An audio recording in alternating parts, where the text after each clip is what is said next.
ስለዚህ ባንተ እይታ ሶሻል ሚዲያ ላይ ሰዎች ሲጨርሱበት የነበረው የአዲስ አበባ ከንቲባ ሹመት ጉዳይ ተቀበሏል ማለት ነው። ማንንም ሊመራት ይችላል ከተባለ አልቀበለውም። ለምን?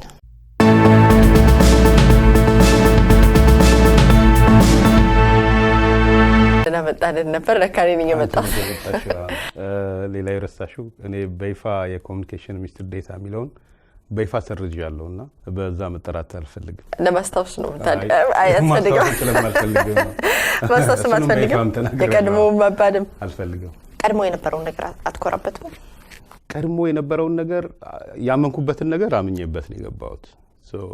አምኜ የሰራኋቸው ስራዎች አሉ፣ ሳታምኝ የምትሰሪያቸው ስራዎች አሉ። በሁለቱ ማለት ነው። ወደ መጽሐፎች ለመለስ አራተኛው መጽሐፍ ነው እዚህ ኮፒው እጄ ላይ ያለው። የመጀመሪያው መጽሐፍ የመለስ ባለቤት አልባ ትሩፋት አይደለ? በባለቤት አልባ ከተማ ቢለው ነው። በጣም ቆንጆ መጽሐፍ ነው። መጽሐፎች የስነ ጽሁፍ ለዛቸው በጣም ከባድ ነው። የደራሲ መሆን ምን ነበር መሰለኝ ድሮ። ስነ ጽሁፋቸው ጥሩ ነው። የፖለቲካ መጽሐፎች አይመስሉም እውነት ለመናገር። ሁለተኛው ቀጥሎ ያለ የመለስ ልቃቂት ነው። ስለ ኢፈርት የተተነተነበት ነው።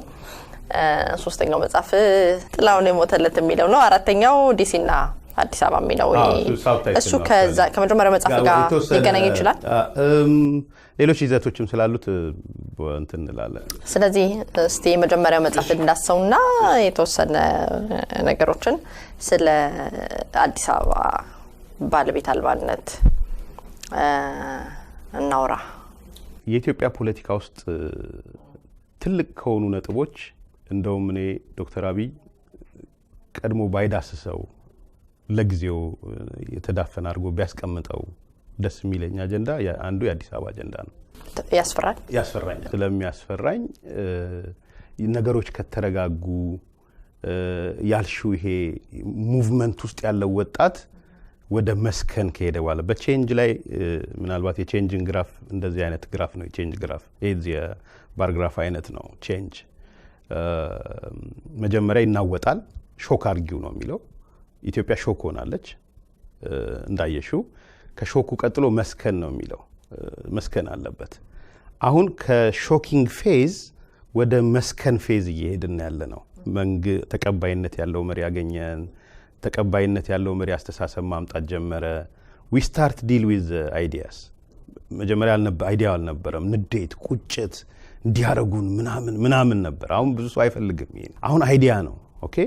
ከአይዲያውም ግን መጀመሪያ ፒክ የምናደርጋቸውና ሌደር የምናቆያቸው አለ። ቢኮዝ ተመልሰን ወደ ሾኪንግ እንዳንመለስ፣ ይሄ የሰከነውን ነገር ወደ መበጥበጥ እንዳንመልሰው የተወሰኑ ነገሮችን በይደር መፍራት አይደለም ባይዘው በይደር ማቆየት። ያው ትምህርትም እኮ ስትማሪ 4ኛ ክፍል የምትማሪውና 6ኛ ክፍል ሁለቱም ጂኦሜትሪ ሊሆን ይችላል። ግን የጂኦሜትሪ ይዘታቸው 4ኛና 6ኛ ክፍል አንድ አይደለም። በዚህ መሰረት ጥያቄዎች ሆኖ የሸራረፍሽ 4ኛ ክፍል ላይ ያለውን ታቀርቢና 6ኛ ክፍል ስትቀርቢ ወሳኝ ጥያቄው ሊሆን ይችላል። ስለዚህ ከመስከን ወደ መበጥበጥ እንዳይመለስ መስከን ላይ ማቆየት ያለብን ሐሳቦች አሉ፣ ወይም በደንብ መንሸራሸር ያለባቸው። ለምሳሌ የኢትዮ ኤርትራ ኬዝ ትልቅ ኬዝ ነው። መስከን ላይ መጥቷል። አሁን ልክ መስከን ላይ ሲመጣ ሊበጠብጡም ይፈልጋሉ። እንዴ አሰበኛ አይደለች እንዴ? ለምንድነው አሰብን ያልጠየቀው? እንደ የባህር በር ለምንድነው ያልጠየቀው? ዩሲ የነበረውን አደጋ ሁሉ ያላየ ሰው ማለት ነው። ስለዚህ ያ ጥያቄ በይደር ነው መቀመጥ ያለበት።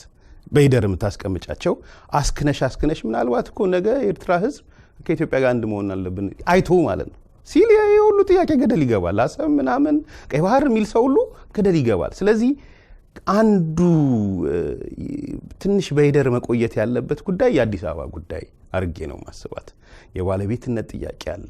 ከእንደገና ደግሞ እንደምታውቂው በኦሮሚያ ስር ያለች ከተማ ናት። ይሄም ፋክት ነው። ዋሽንግተን ዲሲ ቅድም እንዳየሽው ሜሪላንድ የሰጠቻት ይሄ ጥያቄ አለ። ሂስቶሪካሊ የሚነሱ ነገሮች አሉ። መካድ የሌለብን ሂስቶሪካል ነገሮች አሉ። የትኛው ስቶሪ ነው ትክክልም ገና እኮ በደንብ አልተረጋገጠም።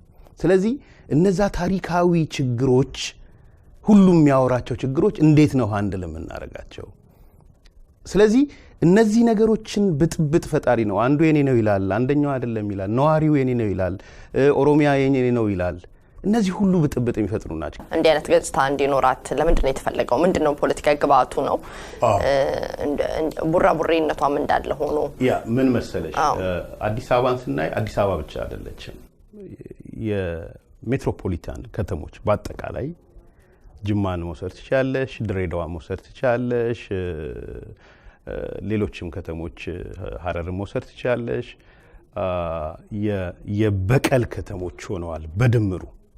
እነዚህ ከተሞች ለምንድን ነው የበቀል ከተማ የሆኑት? መነሻውን የፈለግሽው አዲስ አበባን ጨምሬ ማለት ነው። የአዲስ አበባ ስል ሰዎች የአዲስ አበባ ነፃ አውጪ እያደረጉኝ ስላስቸገሩ በሙሉ ሜትሮፖሊታን አሁን ድሬዳዋንም ስለጀመርኩኝ ተመሳሳይ ካምፔን ጀመረ። ነቀምት፣ ጅማ፣ ድሬዳዋ ምንድን ነው ምክንያቱ? አርባ ምንጭ ስትለሽ ስታስቢ የኢህአዴግ ህወሓት ከበረሃ ሲመጣ ይዞ የመጣው አመለካከት አለ። ይህ አመለካከት ምንድን ነው? እነዚህ ከተሞች የብሔር ፖለቲካ ጠላቶች ናቸው። ከብሔር ማንነት ተሻግረው አገራዊ ማንነት ውስጥ የገቡ ማህበረሰብ ነው። የብሔር ኪስ ውስጥ ልከቻቸው አትችይም። የብሔር አደረጃጀት ውስጥ ሊገቡ አይችሉም። ስለዚህ እነዚህን ከተሞች ማጥፋት እንደ ዋና ታርጌት ነው የተወሰደው። የኢህአዴግ እምነትና አመለካከት የማትሸከም ከተማ በመሆኗ ነው እንደ ጠላት የተቆጠረችው። በዚህ ምክንያት ህገ መንግስቱ ከመውጣቱ በፊት እንደ አንድ ክልል ስትቆጠር ነበር አዲስ አበባ። ክልል 14 ነበር። ክልል ማለት የክልል ፓወር ነበራት። የክልል ስልጣንና ኃላፊነት ነበራት። ከክልልነት ተቀነሰች። ህገ መንግስቱ ቀነሳት። ፌደራል ከተማ ሆነች። ስለዚህ መጀመሪያ በጦር የወጋት ህገ መንግስቱ ነው ማለት ነው። ኦኬ። ከዛ እንግዲህ 5 ሚሊዮን 4 ሚሊዮን ህዝብ ያለው ሰው እንደ ክልል ሳይቆጠር 30 ሺህ 40 ሺህ 200 ሀረሬን ጥሩ ማንሳት ይቻላል። 250 ሺህ ሰው ነው ክልል ነው። በ5 ሚሊዮን እና በ250 ሺህ መሀል ያለውን ልዩነት ማየት ትችላለሽ። አስተዳደር አመራረጡ አዲስ አበባ 138 ወንበር ነው ያላት። 138 ወንበሩ ከወረዳው ተመርጠው ነው የሚመጡት። ከንቲባ ሆኖ የሚመረጠው ሰው ምናልባት ከአቃቂ አንዲት ዲስትሪክት የተመረጠ ሰው ነው ከንቲባ የሚሆነው። አዲስ አበባ ላይ ያለው ምደባ ነው፣ የፓርቲ ምደባ። አሁን ህወሓት ተረኛ ነው፣ ቀጥሎ ኦህዴድ ነው፣ አሁን ለረጅም ጊዜ ደግሞ ኦህዴድ ተረኛ ነው። የኦባማ አይነት ሰው አዲስ አበቤ የሆነ የኦባማ አይነት ሰው ኢህአዴግን መቀላቀል አልፈልግም የሚል እኔ ኦባማን ቱ ዘ ማክሲመም አሁን ካለው ሊደርሺፕ አንፃር ስለምወደው ነው። እንደሱ አይነት ሰው አዲስ አበቤ ቢኖራት ከንቲባ አይሆንም ኦባማ። ምክንያቱም ኢህአዴግ ውስጥ አይደለም ያለው። የሚወዳደረው የሆነች ዲስትሪክት ወረዳ ነው። ቢወዳደርም ከንቲባ የመሆን እድል የለውም። ዩሲ እንዴት ሰዎቻችንን ራሱ እንደምንበላቸው ማለት አንቺ በልብሽ ውስጥ የሆነ ከንቲባ ሊሆን ብመኘው ብለሽ የምትይው ሰው አንለስ ኢህአዴግ ካልሆነ አንለስ ኦህዴድ ካልሆነ ከንቲባ አይሆንም። አንተ አዲስ አበባ የማናት ብለህ ታምናለህ ነው? የማናት ይሄ የከሌናት የሚለው ኮንሴፕት ብዙ አይመቸኝም እኔ።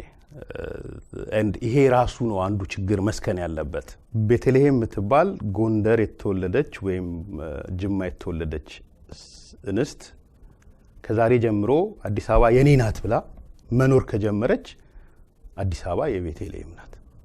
እንደዛ ነው ማምነው። ስለዚህ የማናት የሚለው ጥያቄ የመሬት የምናምን አይደለም፣ የኔ ነው ብለሽ ማመን በቂ ነው። አምነሽ መኖር በቂ ነው።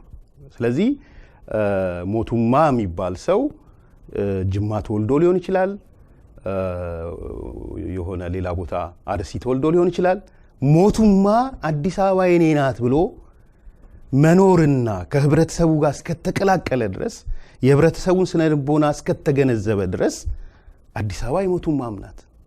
ሞቱማ እንዳልኩሉ ሌላ ገብረ እግዚአብሔር ሀጎስ የሚባል ሰው የተወለደው አዲግራት ሆኖ ግን ደግሞ መጥቶ አዲስ አበባ የኔ ናት ብሎ ኑሮውን አዲስ አበባ ላይ ከመራ ልጅ ከወለደ የዛን ህብረተሰብ ማንነት ካወቀ ካከበረ አዲስ አበባ የሀጎስም ናት። ስለዚህ የኔነት ጥያቄ ከመሬት ጋር ብቻ አይደለም መያያዝ ያለበት። የኔነት ጥያቄ መጀመሪያ ከቢሎንግ ከማድረግ የኔ ነው ከሚል ይነሳና ለዛ ነገር ደግሞ ቅን ፍላጎት መያዝ። የኔ ስለሆነ እንዲሁን ከአካባቢው ጣ ሰፋሪ ምናምን እኔ በጣም የማይመቹኝ ቃላቶች ናቸው። እውነቴን ነው የምልሽ ቤቲ። ግን ያ ሰው የኔ ብሎ እስከኖረ ድረስ ሶሳይቲ ውስጥ እስከገባ ድረስ አድሚኒስትሬሽን ውስጥ እስከገባ ድረስ ሲቪል ሰርቫንት ሊሆን ይችላል፣ ነጋዴ ሊሆን ይችላል፣ ፖለቲከኛ ሊሆን ይችላል። ነገ ከነገ ደግሞ አስፓይሬሽን ሊኖረው ይችላል። እቺን ከተማ መምራት አለብኝ የሚል ምኞትና ፍላጎት ሊኖረው ይችላል። እስከሆነ ድረስ በቅን ልቦና እስከሆነ ድረስ ያ ሰው አዲስ አበባ። ስለዚህ ባንተ እይታ ሶሻል ሚዲያ ላይ ሰዎች ሲጨርሱበት የነበረው የአዲስ አበባ ከንቲባ ሹመት ጉዳይ ተቀበሏል ማለት ነው። ማንንም ሊመራት ይችላል ከተባለ አልቀበለውም። ለምን? ማልቀበለው ምክንያቶቼንም አንስቼ ነበር። ብዙ ሰው አልወደደውም አላቅም። ክርክራችን አይተሽው ሊሆን ይችላል። የማልቀበለው አንደኛ የተሰነ የሽግግር ሂደት እንደሆነ አውቃለሁ፣ ይገባኛል። በነገራችን ላይ እኔ የዶክተር አብይን ፌዝ ማይ በሶስት ፌዝ ነው። አንደኛው ፌዝ የውድመት ፌዝ ወይም ዲስትራክሽን ፌዝ የሚባለው ነው። ያ ፌዝ ላይ ህግ መመሪያ ምናምን ይሄ ሶሻል ኖር ምናምን ትዩንም መምታት አለብሽ። ቼንጅ ላይ እሱ ነው የሚለው። የቼንጅ ኮንሴፕቱ ራሱ ይሄ በህብረተሰብ ውስጥ የሚያስደነጉ ጥያቄዎችን የምትመችበት ህግ ሲሆን ህግን ቫሉዌት ምንድነው ህገወጥም ልትሆኝ ትችላለሽ አንዳንድ የምትወስጂው እርምጃዎች። ቢኮዝ አዲስ አመለካከት ለመቅረጽ እስከሆነ ድረስ ነባሩን አመለካከት በፎርማል ህጋዊ መንገድ ብቻ ሄደሽ አታሸንፍ። ይሄ ሰውዬ ህገ መንግስቱን ብቻ እከተላለሁ ቢል አይቆይም ነበር። በነገራችን ላይ ማአት ህገ መንግስቱን የሚንድ ነገር አድርጓል። ለዚህ ነው ስብሰባ የማይቀመጠው። የኢህአዴግ ጽህፈት ቤት ህወሓቶች ስብሰባ እንቀመጥ ብለውታል። አልቀመጥም አላቸው። ለምንድነው ያላቸው? እነሱ ይመጡና ህግ ይከበር ይሉታል። መቀሌ ላይ እኮ ህገ መንግስት ይከበር የሚል ማስታወቂያ ይዘው ነው የወጡት። ለምንድን ነው? ሰውየው ህግ እየናደ ነው። አዲሱን ነገር ለመቀበል አሮጌውን መበተን አለብሽ።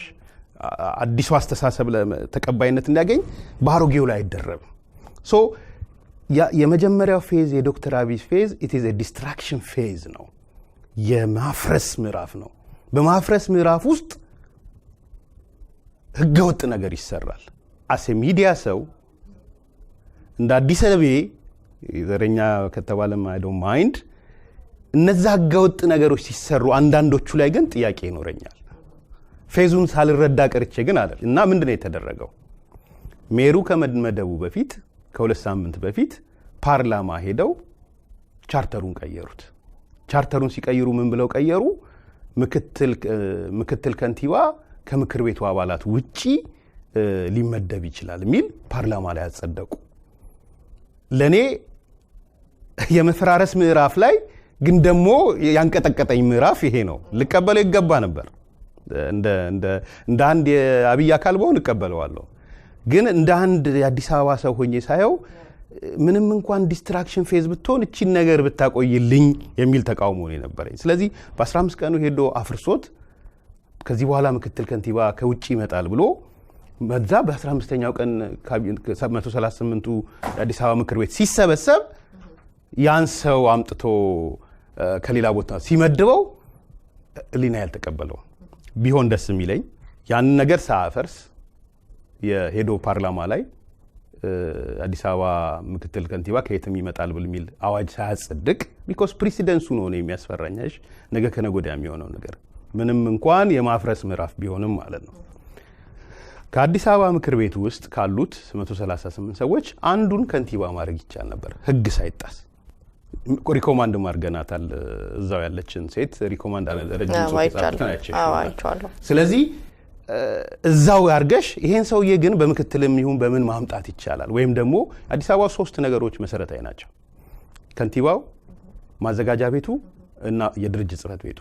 ሶስቱን ከያዝሽ ማፈራረስ ትችላል። ስለዚህ እኔ ዶክተር አብይን ሪኮማንድ ያደረኩት ሶስቱን ያዘውና የምትፈልገው ማፈራረስ አፈራርሰው ነው። ምዕራፍ የማፈራረስ ምዕራፍ ስለሆነ ስለዚህ ከንቲባዋን ዳግማዊትን አድርጎ ማዘጋጃ ቤቱን አሁን የተባለውን ሰው አድርጎ ድርጅት ጉዳይ ደግሞ እነሱ የሚፈልጉትን የባዴን ወይ ምናምን ሰው አድርገው ሶስቱንም ከተቆጣጠረ በቂ ነበረ። ምክንያቱም ማዘጋጃ ቤት ህወሓት ነው ያለው፣ ኃይሌ ፍስሐ ይባላል።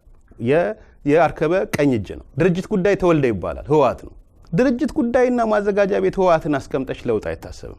ዲስትራክሽን ፌዙ መጀመር ያለበት ህግን ከመንካት ሳይሆን እነዚህን ሰዎች በማንሳትና በመደልደል ቢሆን ነው። ስለዚህ የመጀመሪያው ምዕራፍ ላይ የተፈጸመ ስለሆነ በአንድ በኩል በትልቁ ሳየው የምቀበለው ቢሆንም ወደ አዲስ አበባ ሲመጣ ግን ትንሽ እንትን አለኝ፣ ተጫነኝ።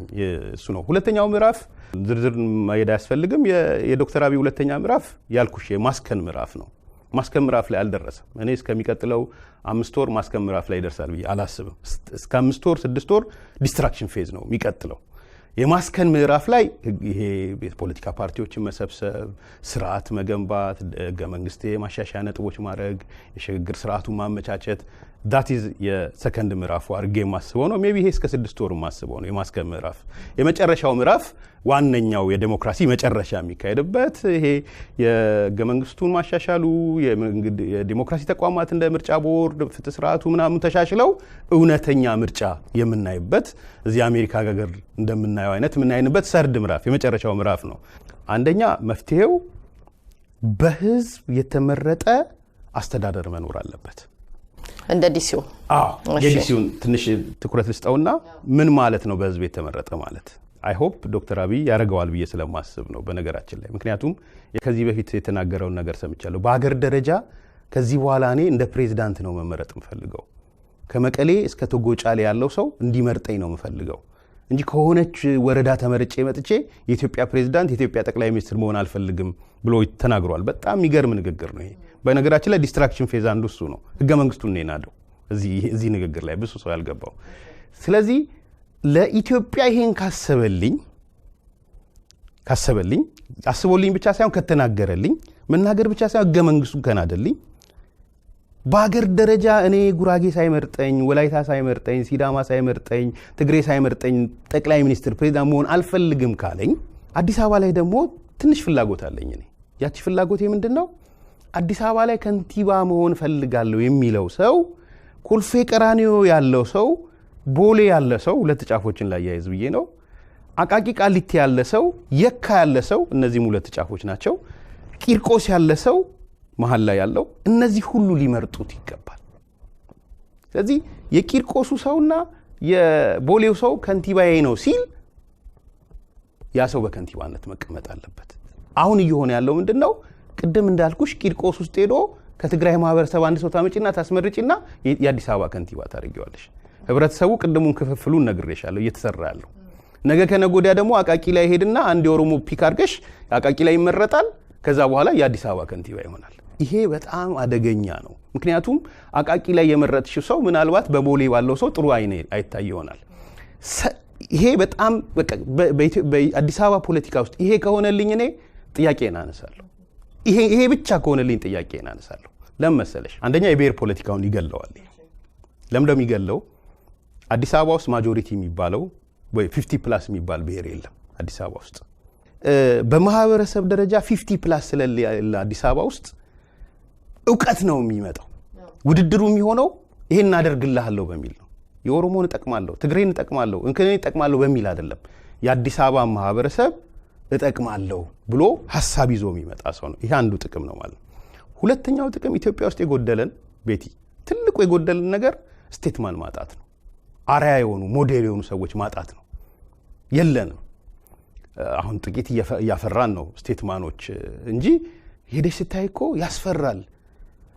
ከንቲባነት በዚህ መልኩ የሚመረጥ ከሆነ ግን ስቴትማን እየፈጠርን እንሄዳለን።